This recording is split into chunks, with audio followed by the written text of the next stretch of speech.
Good day, good day, good day. We are now in day 20 of our Bible reading. I hope you're doing well. Day 20, we've looked at Exodus chapter 7, 8, and 9. I'll be giving a few lessons from these chapters, starting with a very, very quick summary of the three chapters.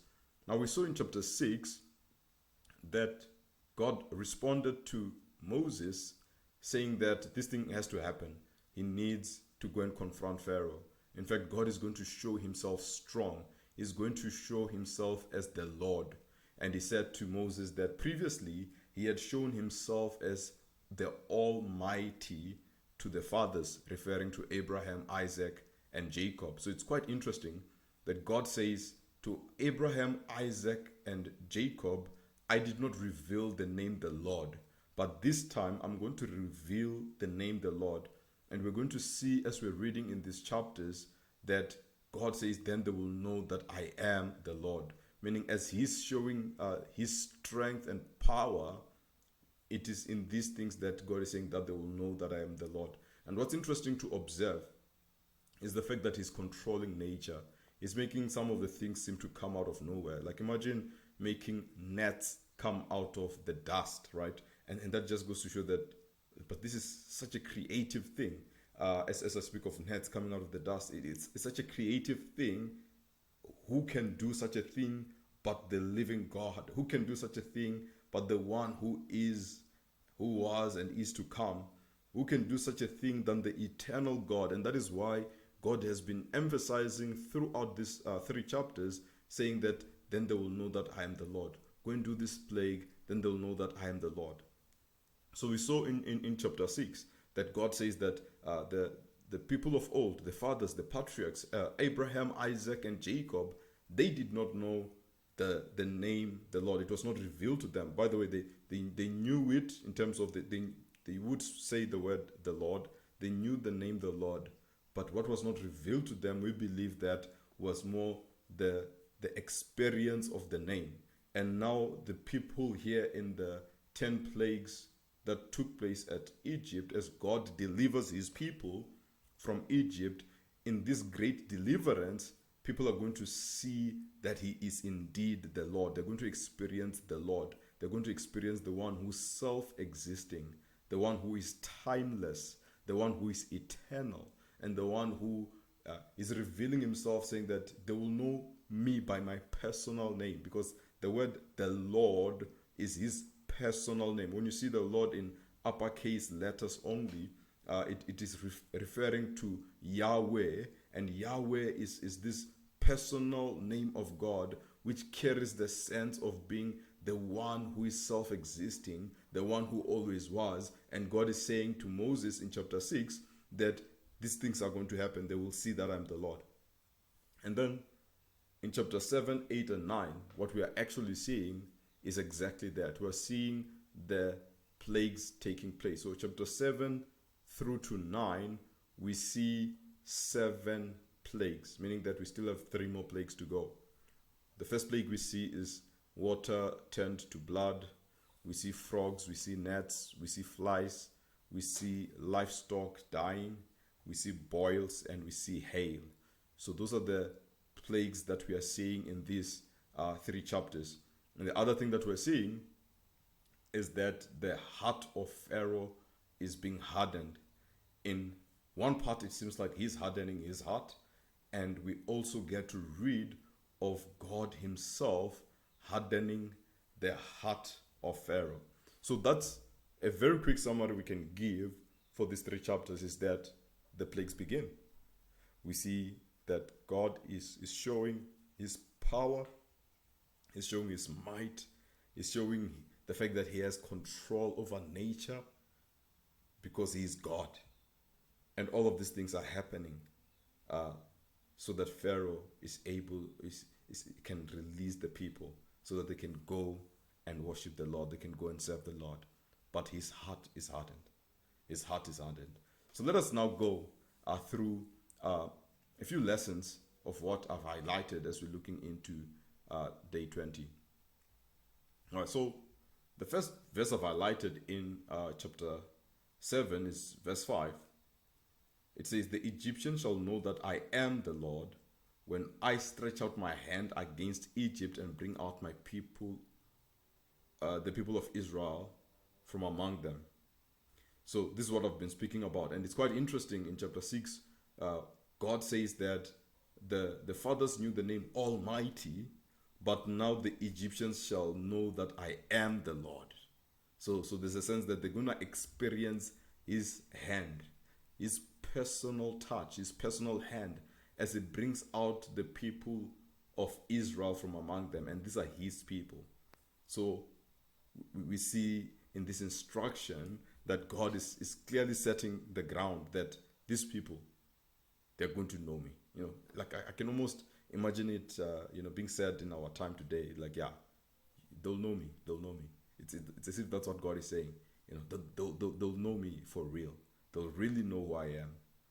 And for him, when he's saying that they'll know who he is, he's now making it personal, because he's now referencing his own personal name instead of him referencing some of the other titles that are given to him. Because names like Almighty is a title, whereas the Lord or Yahweh is his personal name. So he's saying that they will know that I am Yahweh. They will know that I am Jehovah. They will know that I am the timeless one. They will know that I am the self-existing one. They'll know that I am the creator. I control nature. I am eternal. They'll know that I am an eternal God. So that's verse 5. So the next verse I've highlighted, we see that Moses is told that he should throw his staff down and it becomes a serpent. And this thing he did previously before the Israelites, and when he went to confront Pharaoh the first time, he never did it. But this time he was told that he can do it.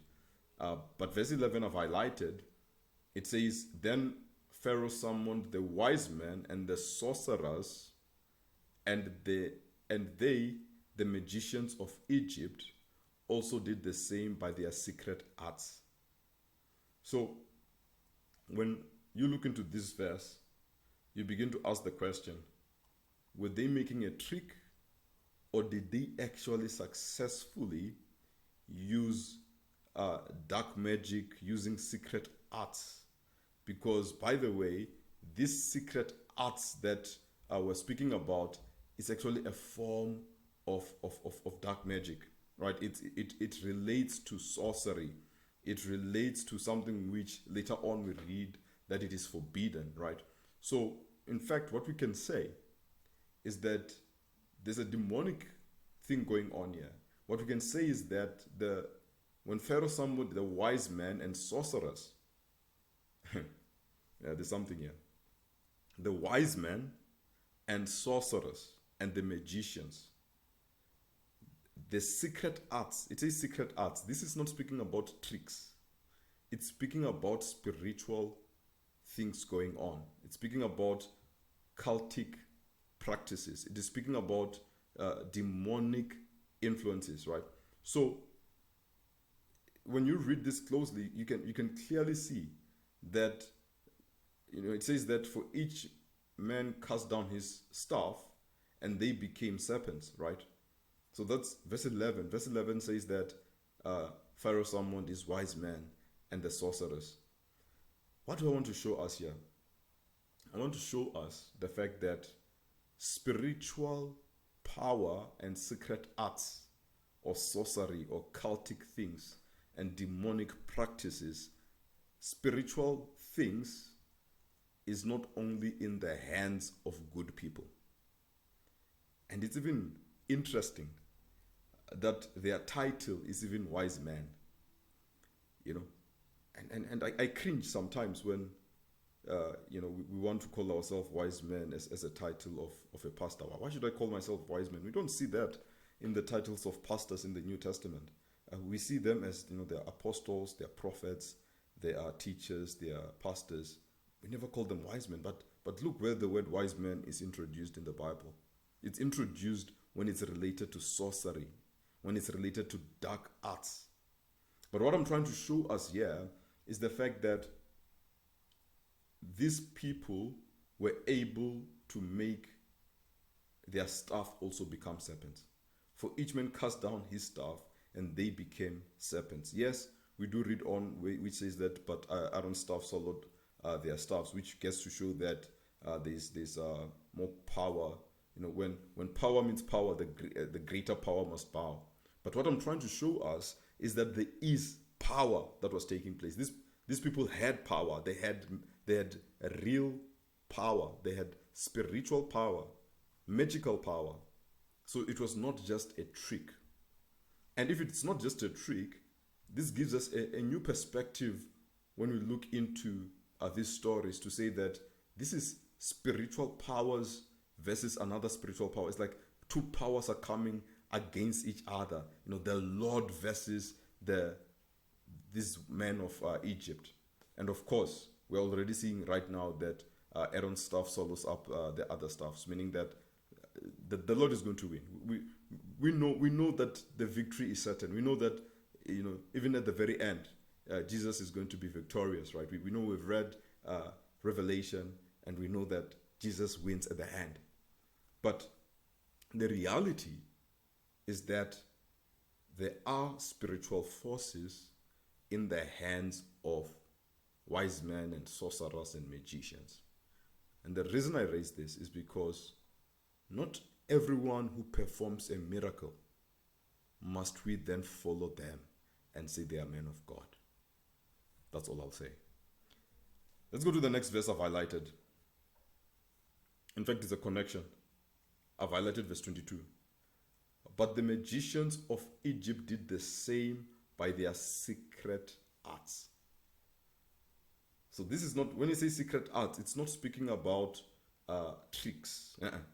This word secret arts, when you look it even in the Hebrew and all of that, I don't want to get into technical things, but this word secret arts, it's pointing to spiritual things which are later, the same word will be later be used, connected to sorcery, connected to occults, connected to things which must be forbidden.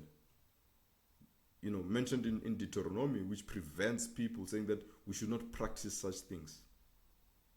So these things have demonic influences, we can say. Of course, when you think about the water becoming red blood, one can say it's possible to have made it using a trick. Maybe you mix some, you do a bit of chemistry. But the very first one, which was not a plague, by the way, the first one was just a serpent. That was not the first plague, because the first plague is this one of the water turning into blood. And some can argue that no, they did some science. But what we can clearly see as we read these things closely is the fact that dark forces do exist. Spiritual things do exist in the hands of bad people, in the hands of magicians. And when it says magicians, it's not speaking about magicians in the context of today, where people are being magicians, but they're just using tricks. This is not about tricks. This is about having powers from demonic forces. And once again, same point. Just because people do miracles does not mean that they are of God. All right, let's move to the next chapter. So, chapter 8, the first word of the first verse I've highlighted in chapter 8 is verse 13, which says, "And the Lord did according to the word of Moses. The frogs died out in the houses, the courtyards, and the fields." Now, the reason I've highlighted verse 8 of chapter 8, so this is Exodus 8, verse 13. The reason I've highlighted verse 13 of chapter 8 is the way in which it is phrased. It says, "The Lord did according to the word of Moses." And I highlight this because I want to show us the danger of reading verses without reading the entire passage. And it's an amazing thing that we are in a journey of reading the entire passage. We are reading in large chunks, and therefore we get to appreciate what really took place. Because when you read this verse alone, it sounds like the Lord did according to the word of Moses. It's as if Moses was able to instruct God. It says the Lord did according to the word of Moses. And of course, just one verse up, it literally says Moses cried to the Lord. So it was not like Moses went and says, I speak this word and may this word happen. It says he cried to the Lord.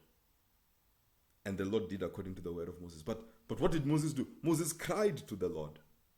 And we're going to see this theme continue in other places. It will say he prayed to the Lord. So it was a prayer. So the first point is we need to appreciate that even though the wedding, because this is just a wedding, it's just words being put together, but we need to understand the words within the context, within the passage. And in these words which are put together, it says that God did according to the word of Moses. But it simply means, the literal interpretation here is that God answered the cry of Moses. Moses did not decree that these frogs must die. Moses cried to the Lord about the frogs. He cried to the Lord about the frogs. And there's a sense of Moses knows his part. God is God. Moses is Moses. He's a man. But there's something also I want to show us, that number one, this was still according to God's will. Meaning, even though God is doing according to the word of Moses, it was actually according to God's will. Number two, this was on a national level. This has nothing to do with personal things. So sometimes we must appreciate things happening on national levels, right? This is a national matter. It's not a personal matter. And then number three, as I've already shown, Moses cried to the Lord, meaning there was a sense of prayer, right? But number four, and very importantly, we should always appreciate some of the special men of God in the Bible. Moses was a special figure, and he was called in a special way by God. So we need to always appreciate that. All right, let's move. Verse 15, I've highlighted verse 15. It says, "But when Pharaoh saw that there was a respite, he hardened his heart and would not listen to them as the Lord had said." So I'm highlighting this verse for only one point. In fact, I was just trying to count how many times did Pharaoh harden his heart. Because when God was speaking to Moses in chapter 7, in the beginning, he mentioned of how he's going to harden Pharaoh's heart. And some people have raised interesting questions saying that, hang on, is God fair? Why is God being the one to harden Pharaoh's heart? And I really want to ensure that in today's lesson, I can attempt to explain what is going on here. Because here we can see clearly that Pharaoh hardened his own heart. He hardened his heart. So that's one of the ones we see. And I counted them, and I counted 3 in total. In fact, 4 in total, before we hear of God hardening his heart. So it's as if God allowed it first to say that, okay, Pharaoh, you're the one hardening your own heart. But now that you've been doing this over many times, now I'm going to help you to harden your heart. And we read this in Romans chapter 1. In Romans chapter 1, it speaks of how when people continue in sin, God will give them up into their sin. Imagine when God gives you up into your sin, it means that your sin will even become all the more. So let's not be surprised when people's sin becomes greater and greater, because God gives people up into their sin, and their sin will even multiply, because God can give people up. So in the same way, it is what God is doing here. He's saying that, Pharaoh, you've been hardening your heart all these 4 times. Okay, from now on, I am going to harden your heart. I am going to help you in the course that you have chosen, in the road that you have chosen. Imagine being so disobedient to God and living a life of sin that God gives you up, meaning God helps you with what you want. He's a helping God. Imagine God helping you to not love him, because that's what you've been choosing over and over and over again. All right, let me move. Verse 19. Verse 19 is a fascinating one, because we've been reading about how these magicians were reproducing the plagues that Moses was doing, the first and the second plague. But the third plague, and by the way, in the third plague, it says it was stretched out to the dust of the earth. So the dust of the earth became gnats. So gnats is like flies, like tiny flies. So imagine the dust changing to gnats, and so many gnats flying around here in Egypt, meaning that God has control over nature. It's not like these gnats were just summoned from somewhere. They were sitting somewhere far away. No, it's as if they were being produced out of the dust. Stretch out your hair, your stuff, and strike the dust of the earth so that it may become nets. So the dust may become nets. That's verse 16. So it's as if they're being produced from thin air or from the dust. But after all of this, verse 19 says, Then the magician said to Pharaoh, This is the finger of God. So I want to just acknowledge quickly the fact that the magician did number one, did number two, but they could not do number three. And it's number one in terms of the plagues. Of course, they did do the serpent, changing the serpent in terms of their staff to serpent, but the serpent was not a plague. When we were counting from the plagues, they only did two. And it's quite interesting that they were not allowed to get to number three. Because number three is as if it points to completion. It points to divine power. And as number three points to divine power, listen to what the magicians say. This is the finger of God. This is divine. So even though magicians can do stuff in spiritual ways, because they have demons and all of those things, they can't do everything. They cannot do everything. And that is why we are not afraid. Imagine, they say, this is the finger of God. But what I want to show also in verse 19 is the fact that, I wonder how many of us paid attention to this, because I know this is the finger of God. It's an exciting word to say, and we normally pay attention to it. But in the same verse it says, But Pharaoh's heart was hardened, and he would not listen to them, as the Lord said. So, even in the case of the finger of God, Pharaoh hardened his heart. He would not listen to them. Imagine when there is a clear evidence that this is the finger of God. Clear evidence that this is the finger of God that made the heaven and the earth. Clear evidence that the creation is too amazing to be a result of the Big Bang. Clear evidence that this world, as we read in Psalm 8, the work of your hands, the work of your hands, like he has made the stars, he's made the galaxies, when it is clear that there's a God's fingerprint in creation, and people still harden their hearts. All right, let's move. So I've highlighted verse 22, and I've also highlighted a similar verse in the next chapter because of this point that it says, But on that day I will set apart the land of Goshen, where my people dwell, so that no swarms of lice shall be there, that they may know that I am the Lord in the midst of the earth. So I just love that God is saying that he will set apart. Where his people are, he will set apart. And I want us to remember this point when we complete the rest of the plagues, and we looked into the Passover, and we look into the Passover as well, because here we can see that his people are set apart. They were separated out. They were in the land of Goshen. And God saying he will not touch them. All right? And then verse 29, it says, Then Moses said, Behold, I'm going out from you, and I will plead with the Lord. So the reason I highlight this verse is to show that Moses pleaded with the Lord.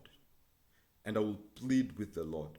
So I'm connecting it with what I mentioned previously, where it said that Moses cried out to the Lord. And he says he pleaded. I will plead with the Lord that the swarms of the flies may depart from Pharaoh, from his servants, and from his people tomorrow. Only let not Pharaoh cheat again by not letting the people go to sacrifice to the Lord. Right? And then verse 30 says, So Moses went out from Pharaoh and prayed to the Lord. He prayed to the Lord. He did not decree to the Lord. He prayed to the Lord.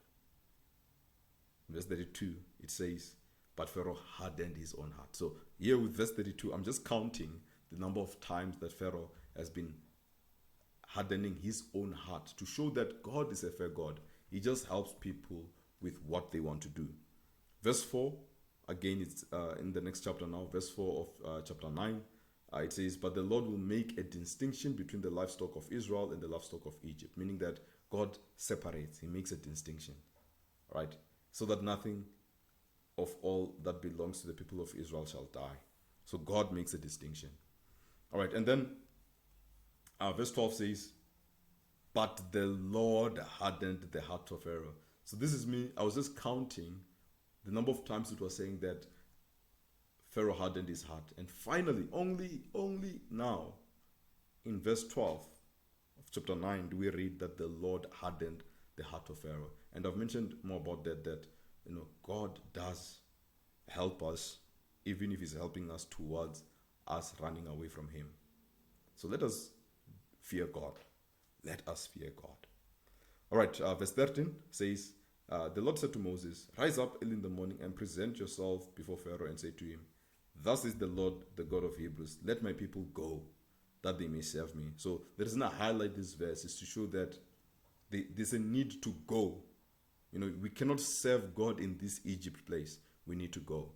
So sometimes people want to have a relationship with God, but they're still in the same place. You need to go. You need to be in a different location. We need to leave that place. There's a place we must leave. We need to go so that we can then be in a place where we are serving the Lord without the idols of Egypt, without the other things of Egypt, the magicians of Egypt, and all of these gods and all of those things of Egypt. We need to go. So let my people go.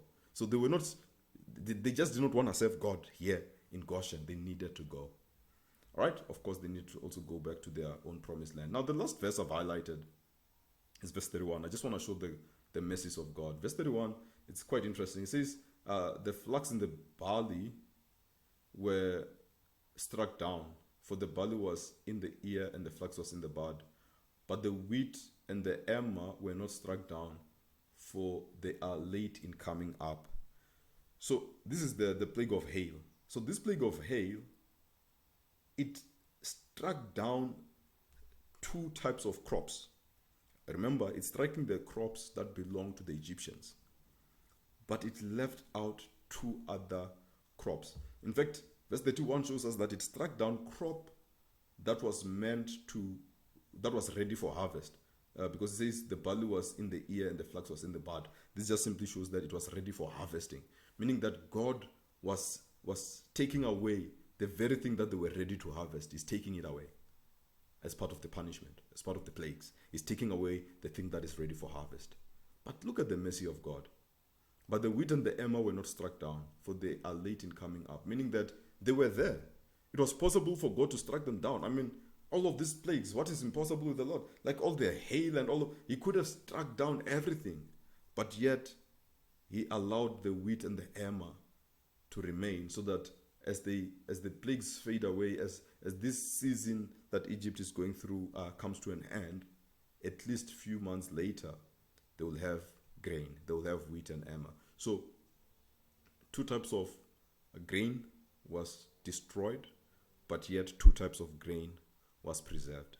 And I think that's just an amazing observation of God's, number one, God's power, in the fact that He can still be selective on what He's doing. Like He's totally in control. Yes, He's sending the hail to destroy everything, but yet in the farmland there was stuff which were preserved. Like, God, how do you do that? It shows that this thing is clearly the hand of God, is the finger of God, because it is selective in what it is doing. It is not just random acts of the weather, or no, it is God's hand is in it. God's hand is in it. And yet, a God of mercy as well. We see a God of mercy because He left out some crop, so that after a few months, these people will be able to have crop and be able to eat. And indeed, may this God of mercy be with you. May this God of mercy show you great mercy. And may we indeed be those who are separated out. I just love the point of separation. May we be separated out. May we be those who go out of certain places to go and serve the Lord. Amen and amen and amen.